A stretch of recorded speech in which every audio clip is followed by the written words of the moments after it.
এবার দেখবেন তওবা প্রসঙ্গে আলোচনা। আমি আজকে অনেক কথা বলতে হবে ইনশাআল্লাহ, বলেন ইনশাআল্লাহ। সেই জন্য আমি ভূমিকা বাড়াবো না। চলুন কালকে যেখানে ছেড়ে দিয়েছিলাম সেখান থেকে আমরা শুরু করি। মনে আছে কোন সূরা থেকে বলছিলাম? সূরা তওবা। কত নম্বর আয়াত ছিল? মাশাআল্লাহ, আপনাদের মনে আছে? আলহামদুলিল্লাহ বলি। আল্লাহ তাআলা আমাদের জেহেন শক্তি আরো বাড়ায় দিন, বলি আমিন। সূরা তওবার 111 নম্বর আয়াতের ব্যাখ্যা করেছি। ওই দিন বলছিলাম গত রাত্রে যে দুটি আয়াতের কথা বলবো, 111 আর 112। 111 নম্বর কালকে বলা হয়ে গেছে এবং বলেছিলাম আল্লাহ তাআলা এখানে মোমেনদের জন্য 8টি বৈশিষ্ট্যের কথা বলেছেন। আচ্ছা বলেন তো জাহান্নামের সংখ্যা কত? জাহান্নামের সংখ্যা 7 আর জান্নাতের সংখ্যা 8। সূরা ফাতিহার মধ্যে আল্লাহ 7টি আয়াত নাজিল করেছেন। আল্লাহ রাব্বুল আলামিন সূরা ফাতিহা নাজিল করেছেন আয়াত কয়টা বলেন? আর জাহান্নামের সংখ্যা কয়টা? সূরা ফাতিহার 7টি আয়াতের শিক্ষা যদি কোনো মানুষ গ্রহণ করে, আমল করে, আল্লাহ রাব্বুল আলামিন তার জন্য জাহান্নামের 7টি দরজা বন্ধ করে দিবে।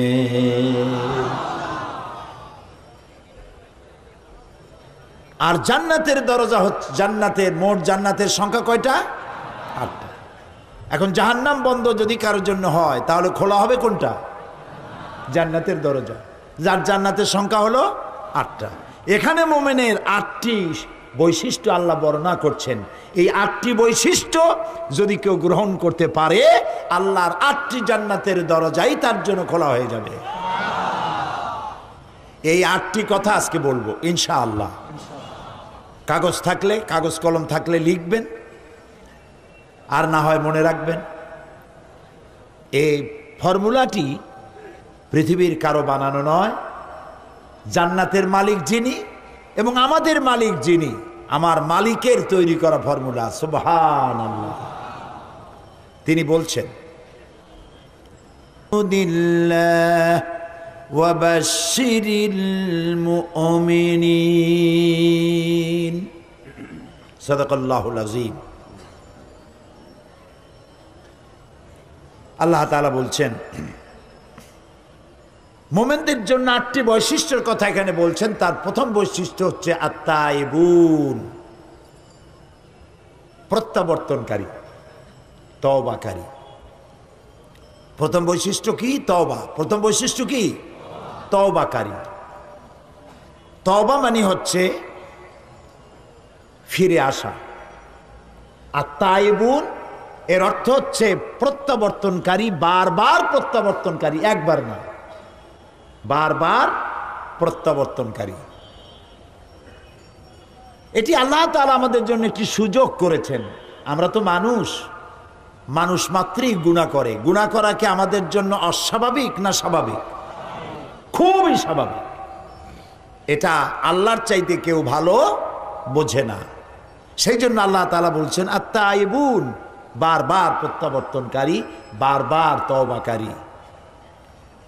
পৃথিবীতে এমন কেউ নাই যে আপনি অপরাধ করবেন আর আপনাকে ডেকে বলা হবে যে এসো আমি তোমাকে ক্ষমা করে দেই। এরকম কেউ কি বলবে? বলেন। আমরা যদি আমাদের বাপের সাথে বেয়াদবি করি, আল্লাহ না করুক, মায়ের সাথে বেয়াদবি করি, মা বাপ কি বলবে যে আয় বেটা তোরে মাফ করে দেই, আয় মাফ চা, মাফ করে দেব? বলবে? মা এবং বাবা সন্তানের জন্য কল্যাণকামী।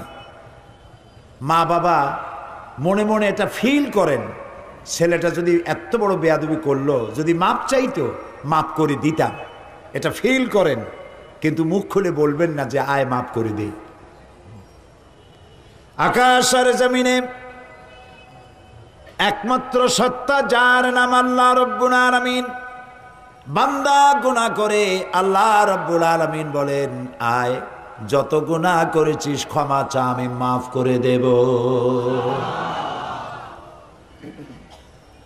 মানুষ গুনাহ করবে আর আল্লাহ তাআলা ক্ষমা করবেন, কারণ তার নাম হচ্ছে রহমান রহিম। এর অর্থ এই নয় যে আপনি জেনে বুঝে গুনাহ করবেন আর মাপ চাইতে থাকবেন, গুনাহ করবেন আর মাপ চাইতে থাকবেন। এক পর্যায়ে মনে করবেন যে গুনাহ করি নেই, তারপরে বুড়া বয়সে মাপ চাই নেব। এরকম যদি হয় তাহলে এই ধরনের তওবা নিয়ে যারা তামসা করে, তওবার দরজা তাদের জন্য নয়। তবে আল্লাহ তাআলা হচ্ছেন মেহেরবান, তিনি মানুষের তওবার দরজা খোলা রাখবেন সূর্য যতদিন পর্যন্ত পশ্চিম দিক থেকে উদয় না হয় ততদিন পর্যন্ত তওবার দরজা খোলা থাকবে। এক। দুই নম্বরে, তওবার দরজা বন্ধ হবে একজন মানুষের জন্য তখন যখন সে মার্জে মৌতে মুবতালা হবে এবং মৃত্যুর কারণে তার গলা দিয়ে গড় গড় করে আওয়াজ আসতে থাকবে, সেই পর্যন্ত তওবা দরজা খোলা থাকবে। কিন্তু যখন মরণের যন্ত্রণা শুরু হয়ে গেল, গড় গড় করে আওয়াজ বেরোতে থাকলো, তারপরেও যদি তওবা না করে তাহলে আর তওবা থাকলো না। এই পর্যন্তই আল্লাহ তার তওবার রাস্তা খোলা রাখেন। এই পৃথিবীতে সবথেকে মাসুম ব্যক্তি হচ্ছেন কারা? নিষ্পাপ ব্যক্তি কারা? আম্বিয়া আলাইহিমুস সালাম। নবীরা নিষ্পাপ, মাসুম, বেগুনাহ, তাদের কোনো গুনাহ নাই। নবী করিম সাল্লাল্লাহু আলাইহি সাল্লাম 40 বছর বয়সের সময় নবুয়ত পেয়েছিলেন। এই 40 বছরের মধ্যে, নবুয়ত পূর্ব 40 বছরে তিনি কি কোনো গুনাহ করেছেন? এরকম আস্তে ঠান্ডা ঠান্ডা জবাব আমি কামনা করি না। যারা জানেন তারা জবাব দিবেন। নবুয়ত পূর্ব 40 বছর জীবনে রাসূলুল্লাহ কোনো গুনাহ করেছেন? নবুয়ত পাওয়ার পর মৃত্যু পর্যন্ত একটি গুনাহও কি করেছেন? যেই নবীর সারা জীবনে একটি গুনাহ নাই, সেই নবী বলছেন আমি দৈনিক 70 বার তওবা পড়ি। নবীজি আরো বলেছেন আমি দৈনিক 100 বার তওবা পড়ি। সুবহানাল্লাহ। রাতে দিনে 24 ঘন্টা গুনাহ করি, আমরা তওবা করি না। আর রাসূলুল্লাহ দৈনিক 100 বার তওবা পড়তেন। নামাজ পড়তেন, সালাম ফিরিয়ে বলতেন আল্লাহু আকবার, এরপর 3 বার বলতেন আস্তাগফিরুল্লাহ, আস্তাগফিরুল্লাহ, আস্তাগফিরুল্লাহ। কয়বার বলতেন? মনে থাকবে আপনাদের? আজকের এশার নামাজের থেকে আমল করবেন। ইমাম যখনই সালাম ফিরাবে আপনি কি বলবেন? আল্লাহু আকবার বলেন সবাই। তারপরে 3 বার কি বলবেন? আস্তাগফিরুল্লাহ, আস্তাগফিরুল্লাহ, আস্তাগফিরুল্লাহ, 3 বার। তোমার গুনাহ যদি হয় পাহাড় সমান, আল্লাহর রহমত হবে আকাশ সমান। তোমার গুনাহ আকাশ সমান, আল্লাহর রহমত তার আরশে আজিম উপচে পড়েছে। সুবহানাল্লাহ। এত দয়া, এত মেহেরবান, এত রহমত আল্লাহ তাআলা। সেই জন্য আল্লাহ তাআলা বলছেন আত-তাইবুন, মুমিনের সবথেকে বড় বৈশিষ্ট্য, 1 নম্বর বৈশিষ্ট্য, সে তওবা করবে, বারবার তওবা করবে। রুকনি ইয়ামিনি এবং হাজারে আসওয়াদ কাবা শরীফে, এইখানে কাবা শরীফে যে গেলাফ আছে, এই গেলাফের চতুর্দিকে সোনার সুতা দিয়া কোরআন শরীফের অনেকগুলি আয়াত লেখা আছে। রুকনি ইয়ামিনি থেকে হাজারে আসওয়াদ এই অংশে অনেকগুলি আয়াত আছে, তার মধ্যে একটি আয়াত আছে মাঝখানে লেখা। এমন জায়গায় এই আয়াতটি উৎকীর্ণ করা হয়েছে। এখানে যে আয়াতটি লেখা আছে, আল্লাহ রাব্বুল আলামিনের কোরআনের আয়াত লেখা হলো ওয়া ইন্নী লাগাফফারুন লিমান তাবা ওয়া আমানা ওয়া আমিলা সালিহান সুম্মা ইহতাদা। ওয়া ইন্নী লাগাফফারুন, আমি অবশ্যই ক্ষমাশীল। সুবহানাল্লাহ। কে বলতেছেন? আল্লাহ তাআলা। আমি অবশ্যই ক্ষমাশীল, দয়াবান। কাদের জন্য? লিমান তাবা, যে ব্যক্তি তওবা করলো, ঈমান আনলো এবং নেক কাজ করলো, নেক আমল করলো, সুম্মা ইহতাদা, এবং এরপরে সেই নেক আমলের উপরে টিকে থাকলো, হেদায়েতের উপরে টিকে থাকলো, আমি তার জন্য ক্ষমাশীল। আল্লাহর ক্ষমা তার বান্দাদের জন্য বিশাল মেঘের মতো ছায়া দিয়ে আছে আমাদেরকে। হযরত ওমর ফারুক রাদিয়াল্লাহু তাআলা আনহু একবার হেঁটে যাচ্ছিলেন অন্ধকার রাতে, পেছনে কিছু সাহাবীরা হাঁটতেছিলেন। এমন সময় চলতে চলতে তিনি জিজ্ঞেস করছেন, আচ্ছা তোমাদের মধ্যে এমন কি কেউ আছো যিনি বলতে পারো যে কোরআনে কারিমের মধ্যে মোমেনের জন্য হতাশা ব্যঞ্জক কোনো আয়াত আছে নাকি? একজন চট করে জবাব দিলেন, আছে। কি সেই আয়াত মোমেনের জন্য হতাশা ব্যঞ্জক? পেছনে যিনি জবাব দিচ্ছিলেন তিনি বললেন, فَمَنْ يَعْمَلْ مِثْقَالَ ذَرَّةٍ خَيْرًا يَرَهُ وَمَنْ يَعْمَلْ مِثْقَالَ ذَرَّةٍ شَرًّا يَرَهُ। পৃথিবীতে যে ছোট্ট একটি নেকির কাজ করবে, ভালো কাজ করবে, সরিষা পরিমাণ নেকির কাজ করলে সেটা দেখতে পাবে, আর সরিষা পরিমাণ গুনার কাজও যদি কেউ করে তাও সে কিয়ামতে দেখতে পাবে। এটা মুমিনের জন্য হতাশা ব্যঞ্জক আয়াত। ছোট্ট ছোট্ট গুনাহও দেখতে পাবে। হযরত আবু সাঈদ খুদরি রাদিয়াল্লাহু তাআলা আনহু তিনি প্রশ্ন করেছিলেন, হে রাসূল, এই আয়াত নাজিল হওয়ার পর তিনি বলেছিলেন, হে রাসূল, আমি কি আমার ছোট্ট বড় সব ছোট ছোট গুনাহগুলিও দেখব? রাসূলুল্লাহ বললেন, হ্যাঁ দেখতে পাবে। হযরত আবু সাঈদ খুদরি রাদিয়াল্লাহু তাআলা আনহু শিশুর মতো ডুকরে কেঁদে উঠলেন, তাহলে তো আমি শেষ হয়ে যাব, আর একবার মরে যাব, আমার সব গুনাহ যদি আমি কিয়ামতে দেখি।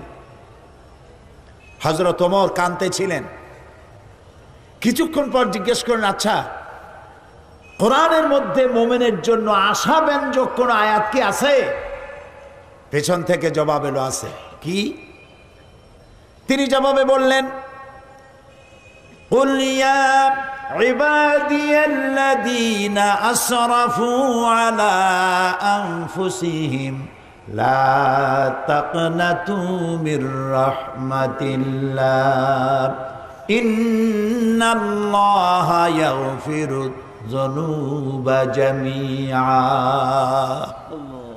হে নবী, আপনি বলুন, হে আল্লাহর বান্দারা, তোমরা যারা নিজের নফসের পরে জুলম করেছো, অত্যাচার করেছো, লা তাকনাতু মির রাহমাতিল্লাহ, আল্লাহর রহমত থেকে মায়ুস হয়ে যেও না, নিরাশ হয়ে যেও না, হতাশ হয়ে যেও না। সুবহানাল্লাহ। নিশ্চয়ই আল্লাহ তাআলা সমস্ত গুনাহকে মাফ করে দিবেন। সুবহানাল্লাহ। হযরত ওমর কান্না জড়িত কণ্ঠে বললেন, আচ্ছা তোমাদের মধ্যে কি আব্দুল্লাহ ইবনে মাসউদ আছে নাকি? আব্দুল্লাহ ইবনে মাসউদ বললেন, আমি তো আপনার প্রশ্নের জবাবগুলি দিচ্ছিলাম। সুবহানাল্লাহ। আব্দুল্লাহ ইবনে মাসউদ ছিলেন রাখাল, উট ছাগল ভেড়া চড়ায় বেড়াতেন, রাখাল।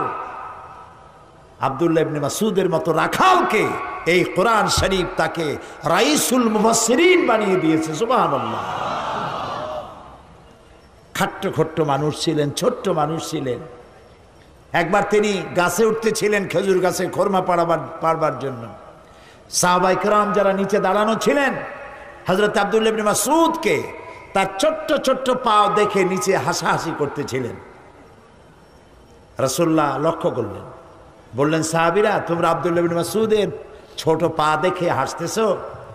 কিয়ামতের দিন আব্দুল্লাহ ইবনে মাসউদের দুটো পা আল্লাহর দরবারে ওহদ পাহাড়ের চাইতে ওজন বেশি হয়ে যাবে। সুবহানাল্লাহ। কত বড় আলেম ছিলেন তিনি। মোমেন বান্দার জন্য আল্লাহ তাআলার রহমত তার হতাশার মেঘকে কাটিয়ে দেবে। গুনাহ যারা আমরা করেছি, গুনাহ থেকে বাঁচার পথ কি? গুনাহ থেকে মাপ পাওয়ার পথ কি? নবীজি বলেছেন, আল্লাহ রাব্বুল আলামিন 3000 বছর ধরে জাহান্নামের আগুনকে উত্তপ্ত করেছে। এই জাহান্নামের আগুন অন্ধকার অমাবস্যা রাতের মতো কালো হয়ে গেছে। এই জাহান্নামের আগুন যদি পৃথিবীর সব সমুদ্রে, মহাসমুদ্রের পানি যদি ঢেলে দেওয়া হয়, জাহান্নামের আগুন নিভবে না।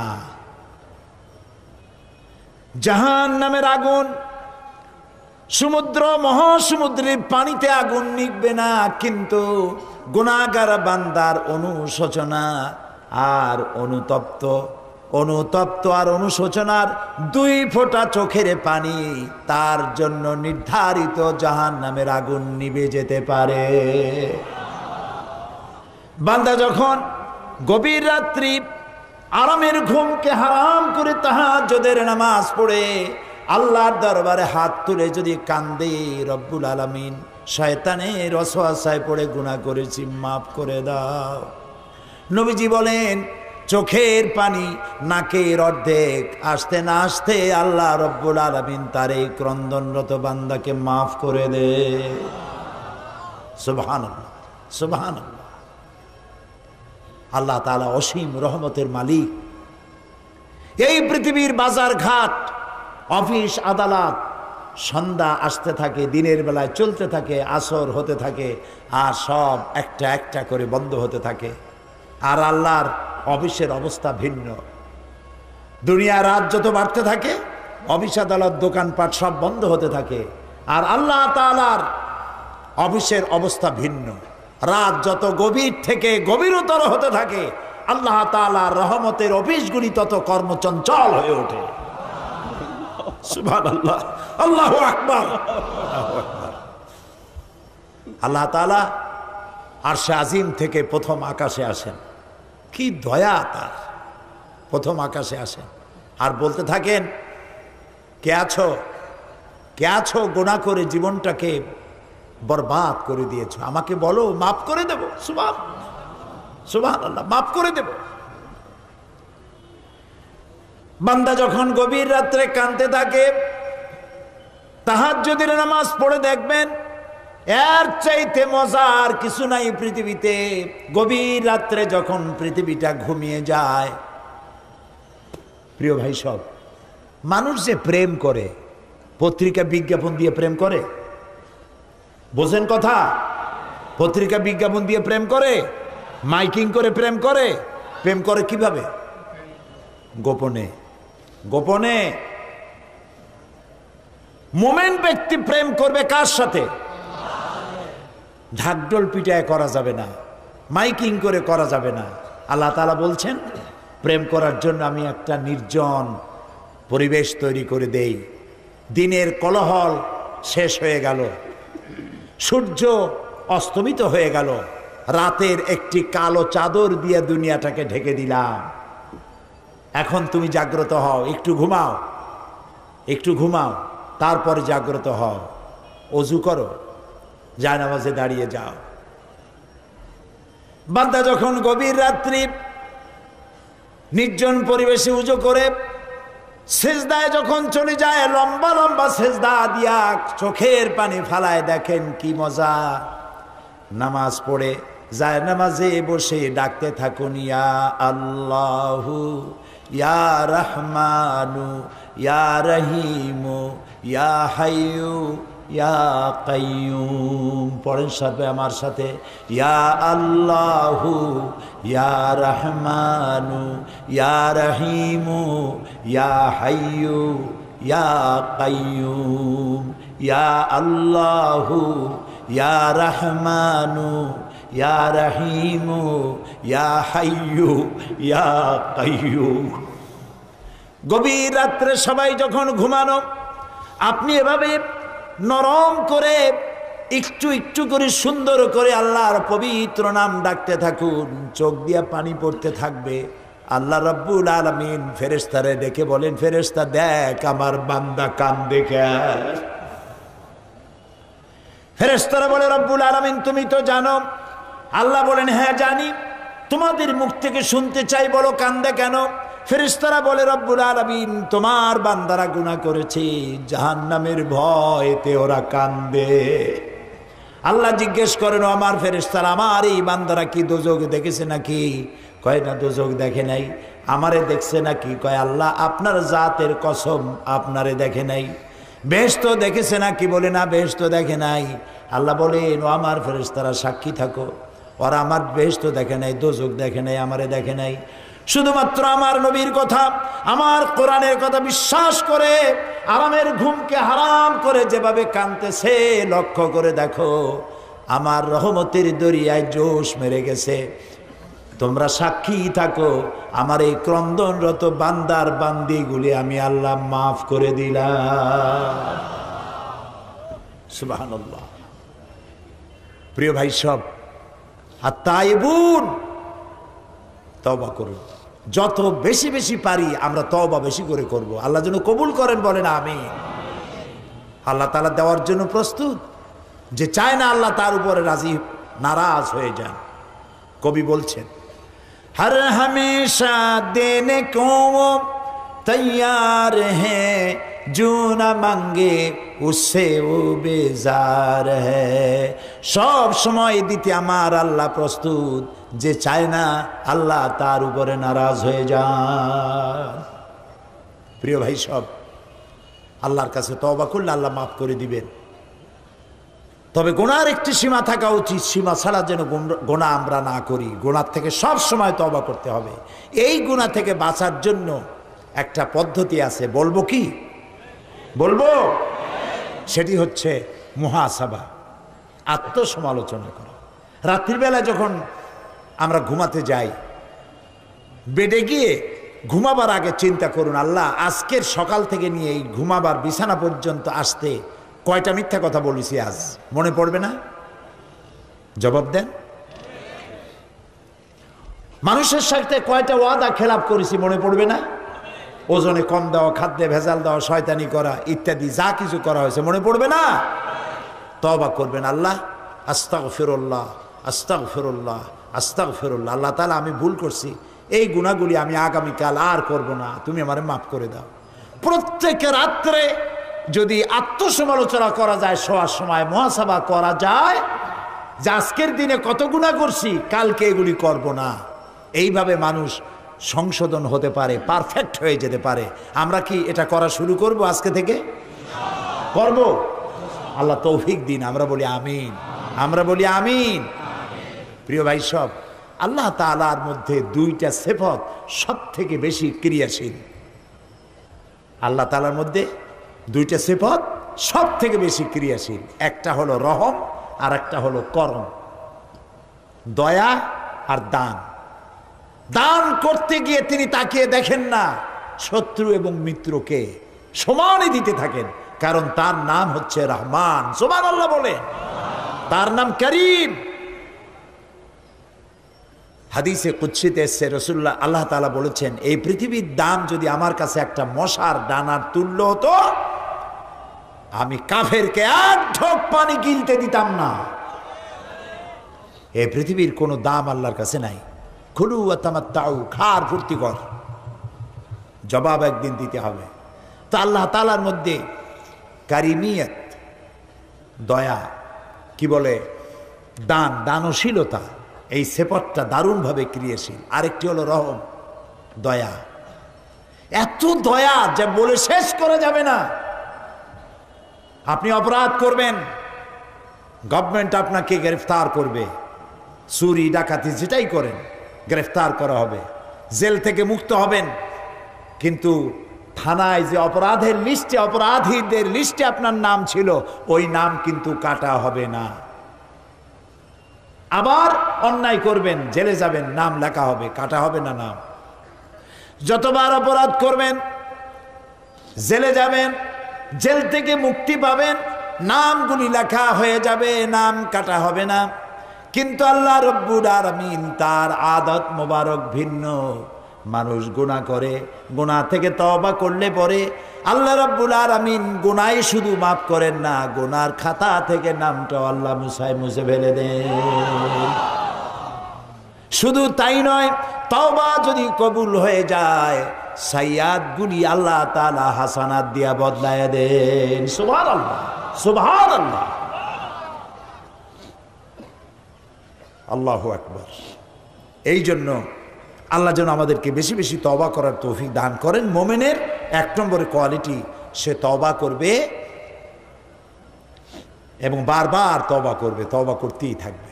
নবী করিম সাল্লাল্লাহু আলাইহি ওয়াসাল্লাম নামাজের মধ্যে দাঁড়িয়ে যেতেন গভীর রাত্রে তাহাজ্জুদের জন্য। কোনো গুনাহ ছিল রাসূলের? ছিল না। হযরত আয়েশা রাদিয়াল্লাহু তাআলা আনহা বলেছেন, রাসূল যখন নামাজ শুরু করতেন, সূরায়ে বাকারা, সূরায়ে আলে ইমরান, সূরায়ে নিসা, সূরায়ে মায়েদা, সূরায়ে আরাফ, একটার পর একটা শেষ হয়ে যাচ্ছে। আমার মনে হচ্ছিল যে এক রাকাতেই বোধহয় রাত শেষ করে ফেলবেন। রুকুতে যেতেন, মনে হতো এই রুকু থেকে বোধহয় আর উঠবেন না। সেজদা দিতেন, মনে হতো রাসূলুল্লাহ ইন্তেকাল করেছেন, কোনো সারা শব্দ নাই। ভাবতাম রাসূলুল্লাহ মারা গেলেন নাকি। আমি পায়ের আঙ্গুল ধরে চাপ দিতাম, রাসূলুল্লাহ ব্যথা পেয়ে পায়ের আঙ্গুলে নাড়া দিতেন, তখন আমি বুঝতাম রাসূলুল্লাহ বেঁচে আছেন। দাঁড়িয়ে দাঁড়িয়ে নামাজ পড়তে পড়তে পা এরকম ফুলে যেত, পাও মোবারক এরকম ফুলে যেত, সকালবেলায় জুতার মধ্যে রাসূলের পাও প্রবেশ করতো না, অথচ তার কোনো গুনাহ ছিল না। প্রিয় ভাই, সব আমলের পরিবর্তনের জন্য, নেক আমল করার জন্য মুমিনের 1 নম্বর বৈশিষ্ট্য তওবা করা। আল্লাহ যেন আমাদেরকে, যারা তওবাকারী তাদের মধ্যে আল্লাহ আমাদেরকে যেন শামিল করে দেন। আল্লাহুম্মা আমিন।